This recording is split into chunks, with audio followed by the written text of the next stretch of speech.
2011 ఐపీఎల్‌లో ఆక్షన్‌లో అంశంలేని ఒక ప్లేయర్ ఒక టీంని బాటమ్ నుండి టేబుల్ టాపర్స్ వరకు మార్చాడని తెలుసా? అది 2011 ఐపీఎల్ మెగా ఆక్షన్. క్రిస్ గేల్‌ని ఒక ఫ్రాంచైజ్ కూడా పిక్ చేయలేదు. టోర్నమెంట్ స్టార్ట్ అయిన తర్వాత కూడా గేల్ బయటనే ఉన్నాడు. గేల్ రాకముందు ఆర్సీబీ సీజన్ చాలా వరస్ట్‌గా స్టార్ట్ అయింది.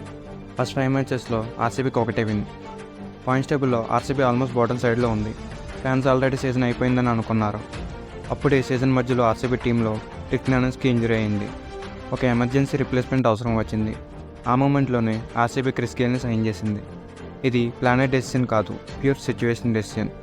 గేల్ ఆర్సీబీ కోసం ఫస్ట్ మ్యాచ్ ఆడింది కోల్కతా నైట్ రైడర్స్ మీద. ఫస్ట్ మ్యాచ్లోనే సెంచరీ. ఆ ఇన్నింగ్స్ తర్వాత ఆర్సీబీ మొమెంటం పూర్తిగా మారిపోయింది.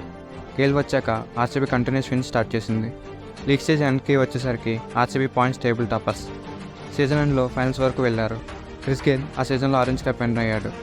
కన్సోల్గా స్టార్ట్ అయ్యి ఒక టీంని టేబుల్ టాపర్స్ చేసి ఐపీఎల్ హిస్టరీలో ఒక లెజెండరీ చాప్టర్ రాశాడు Chris Gayle the universe boss.